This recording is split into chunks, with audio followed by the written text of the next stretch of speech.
Hello everybody, this is Michael from the Board Games Chronicle. Today I have a pleasure of presenting to you Normandy'44 from Mark Simonch. This is one of the games in his series of tactical games representing mainly World War II battles, engagements, and simply World War II warfare.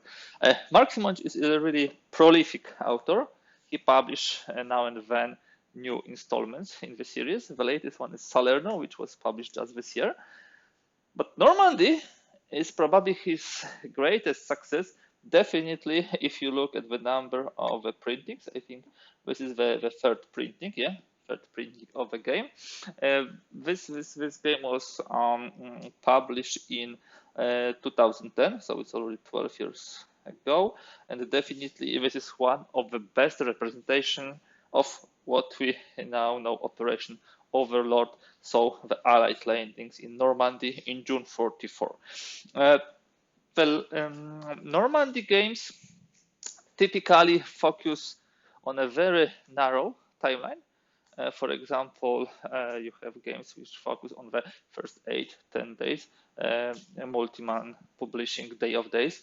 You have much longer spans of time which focus on Normandy. This could be good example would be Ted Racier's The Dark Summer, which goes up to the August. Here in this game, we have the time span from the 6th to 27th of June. So this will limit, of course, the map to the extent where the allies can get, but this shows us this first 3 weeks of the fight, 3 crucial weeks of the fight, when the beachheads will be established and the allies will push toward Saint-Lô and Carentan and all of those areas. The historical background is pretty obvious and pretty clear, so I will not spend any more time on this. Now it's time to jump into the box and see what we got there. First of all, we have a pretty shallow box. I think one of the hallmarks of these outdoor games is that they are usually without mounted maps.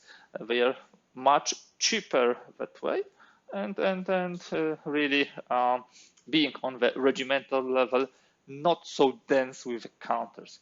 Yeah, on company level, you would have many more counters. On the regiment level, brigade level, it's much less counters, although Normandy will anyhow have pretty many of them. First things first, we've got a die, of course, 6-sided. Then we have the rule book.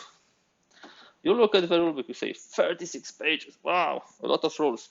And I'm responding to you. First of all, not 36 pages, because at the end you will have scenarios. Yeah, you have scenarios here. So actual rule book is like 25.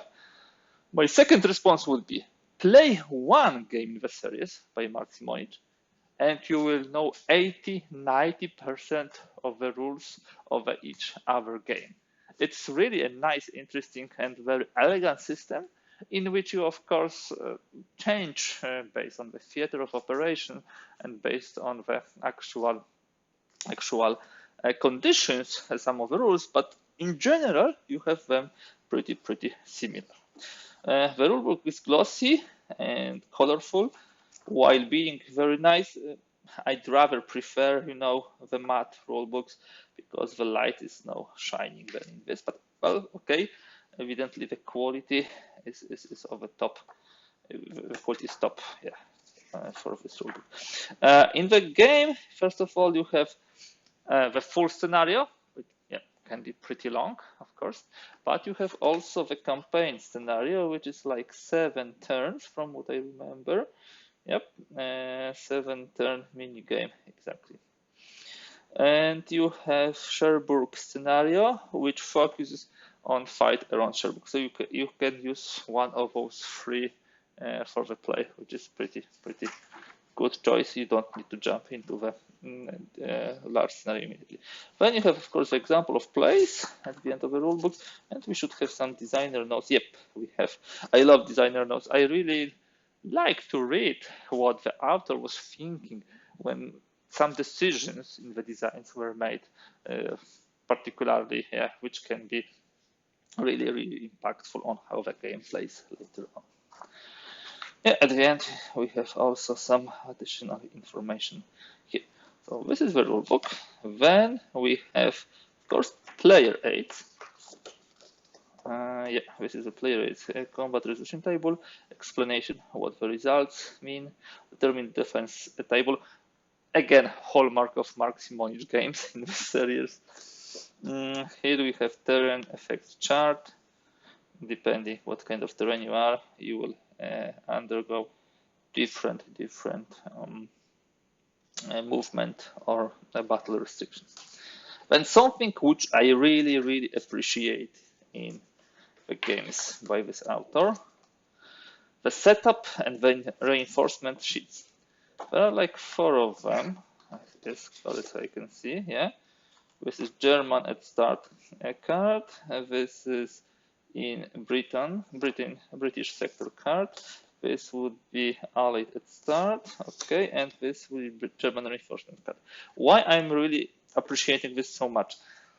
You know, reading through the setup in which you have the name of the unit and the hex next to this is always a nightmare for me of finding those correct counters and then remembering where to put them. I much more prefer to bring the tokens and put them on this and then set them up or use them as reinforcements. I really, really think this is genius solution. Very simple, but I would like to see more games using this. That really helps me to orientate in the game and set it up and then use for reinforcements. Then now something you were probably waiting for, the tokens. We have, like, if I remember correctly, 3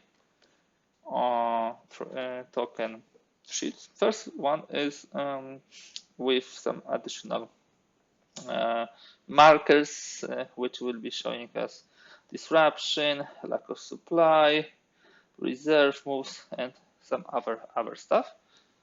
So this is it. Now we have the Germans, and here are the British and Americans. 2 counter sheets, it's not too much for this theater of war. I would say, being on regiment level, it really allows you to play this game without too much counter clutter. So as you can see, we have 8 tokens here. This is 1, 2, 3, 4, 5, 6, 12 times 8. This is like 96. So this is about 200 counters here and 200 counters here. Not a small number, but not a significant number, and quite manageable, I think, to play. A lot of this is set up at the beginning of the game, but of course some of them will be entering the map as reinforcements. Here are the Americans and the British, and of course only the units which were present during the first 3 weeks of the battle are shown here. The British, I mean, of course, also the Canadians. So here it is. During this phase of the war, the Polish division, the armored division, was not taking part yet. Although, for example, in longer games pertaining to Normandy, like the Dark Summer, they are evidently also used there. So here are the tokens, and now let's have a look at the map. As I told you, this is not a mounted map, but still beautiful. Bigger than Salerno, but again, not overly big. So let me just stand from the other side and we'll together look at this. So here are the landing spaces: Utah, Omaha, Gold, Juno, Sword. You can see where you put the divisions. With all divisions are going here. Here will be probably strong points, the German strong points. Here you have Cannes, very important city, and here you have also the Saint-Lô, which, let me just present it to you, was also important point during the game. The map is really nice, easily readable. You have also additional information regarding the terrain over here. Yeah, airborne units, scattering them. And here you have general records track and also the turn track, so the track for the whole game campaign. Weather is important, of course, the weather table. Depending on the game, this is resolved in various ways. Here you can see we have a die roll which shows us what happens with the weather. And there is also the weather track. Nice map. I like it being pretty compact. Not too many tokens, not overly big. So should be fun bringing this to the table. Let me just pack it nicely. And that would be all components of the game. Map, counters, the setup and reinforcements part, and then the rule book with the scenarios and an example of play. All of this in a shallow box, easily keeping everything tidy in place. So, guys, that was Normandy'44 by GMT Games from Mark Simonich. If you like this video, kindly please give a thumbs up. If you'd like to see more content like this, I strongly encourage you to subscribe. There will be a link at the end of this video where you can do the subscription. Also, feel free to use the comment section. I would like to hear any feedback, any comments from you, which can help me to make this content more user-friendly and better for you guys.